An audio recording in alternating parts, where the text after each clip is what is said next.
Hi అండి. అందరూ ఎలా ఉన్నారు? బాగున్నారా? నేను ఈరోజు కొన్ని మనకి ఇంట్లో మిగులుతాయి కదా! వాటిని వేస్ట్ అవ్వకుండా, పడేయకుండా టిఫిన్‌కైతే చేసుకున్నా అండి. ఈ పూటకైతే టిఫిన్‌లు గడిచిపోయినాయి. ఎలా చేశానో ఏంటో చూపిస్తారండి. ముందుగా నేను సేమియా స్వీట్ చేశాను నిన్న సాయంత్రం నైవేద్యానికి. ఆ స్వీటు కొద్దిగా మిగిలితే దాన్ని కొంచెం పాలు పోసి పెట్టేసానండి. ఏంటంటే రాత్రి నేను 2 కప్పులు సేమియా నీళ్ళల్లో మరగనిచ్చేసి వడగట్టేసేసుకొని, కాస్త నెయ్యేసుకొని, నేతిలో ఏసి బాగా ఏయించుకొని, ఆ తర్వాత మనకు తగినంత చక్కెర, కొబ్బెర, జీడిపప్పు, ఇలాచి మిక్సీ పట్టుకొని ఆ పొడుగును కలుపుకొని అయితే రెడీ అయిపోయిందండి. అంటే ముందు నీళ్ళల్లో ఉడికించుకోవాలి.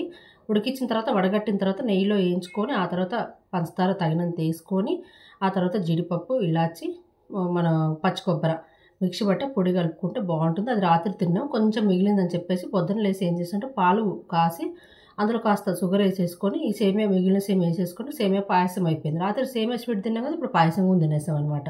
అది రెడీ అయిపోయింది కదా! నిన్న మధ్యాహ్నం అన్నం ఒక కప్పు పైన ఉంటదండి. ఎక్కువ కూడా లేదు. దాన్ని ఎందుకు పడేయటం అని చెప్పేసి ఫ్రిడ్జ్‌లో పెట్టేసాను. ఇప్పుడు ఓమా రైస్ చేస్తున్నా. ఓమా రైస్ కూడా చాలా మంచిది. మనకి ఈ సీజన్‌లో దగ్గు, జలుబు రాకుండా ఘాటుగా బావుంటది. ఓమా రైస్ తెలుసు కదా! ఉల్లిపాయలు, పచ్చిమిర్చి, తాలింపు గింజలు, తగినంత ఆయిలు, కరివేపాకు, కొద్దిగా మనకు అన్నానికి సరిపడంత ఓమ ఏసుకోను. అయి కాస్త మంచిగా అన్నీ ఏగిన తర్వాత అన్నం పొడిగా చేసుకున్న అన్నం ఏసుకొని, ఫ్రిడ్జ్‌లో అది కదా! కొస్త వేడి చేసుకుంటే కొంచెం మనకు గట్టిగా లేకుండా ఉంటది. కొద్దిసేపు వేడి చేసుకుంటే ఫ్రెష్‌గా అయిపోయిందండి. ఎంత బావుంది. ఇప్పుడు అన్నం వండి కలిపినట్టు అనిపిచ్చింది. మంచిగా జీడిపప్పు, కరివేపాకు, పచ్చిమిర్చి, తాలింపు గింజలు అన్నీ ఏసాం గదా!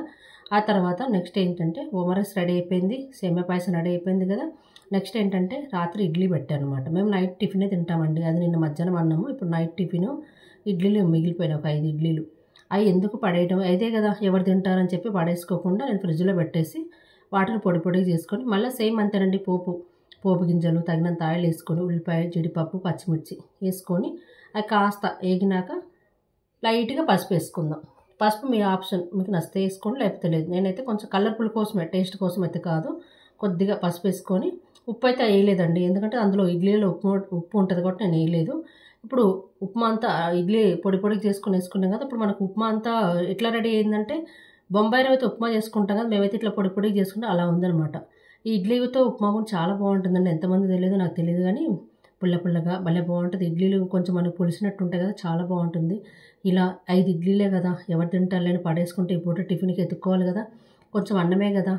ఎందుకని అంటే వేస్ట్ చేసుకోవడం, పడేసుకోవడం వేరండి. మనం టిఫిన్‌లో ఎతుక్కోవాలని పెట్టుకోవడం వేరండి. కాకపోతే మనకు ఇప్పుడు చూసారు కదా! బోలెడు రేట్లున్నాయి. ఇంతింత రేట్లు పెట్టుకొని, ఇప్పుడు కొద్దిగానే గదా సేమియా పడేసి ఫ్రెష్‌గా ఒక ఇంట్లో సేమియాలున్నాయి కదా! చేయొచ్చు కదా! అని అనుకోవచ్చు. ఉంటాయి ఇంట్లో. అదే అలా పడేసుకోవడం ఎందుకంటే మన చేత మనం చేసిందే కదా! రాత్రే కదా చేసుకుంది. ఇడ్లీలు కూడా మనమే కదా చేసుకుంది. ఎందుకు పడేసుకోవడం? చూడండి ఈ పూటకి ముగ్గురు టిఫిన్‌లు తినేస్తాం అది. ఎందుకంటే చక్కగా సరిపోయింది. అందరికి ఫుల్లుగా అయిపోయింది. తలా కొంచెం ఓమ రైసు, కొంచెం ఇడ్లీ ఉప్మా, కొద్దిగా సేమియా పాయసం అయిపోయింది టిఫిన్‌కు.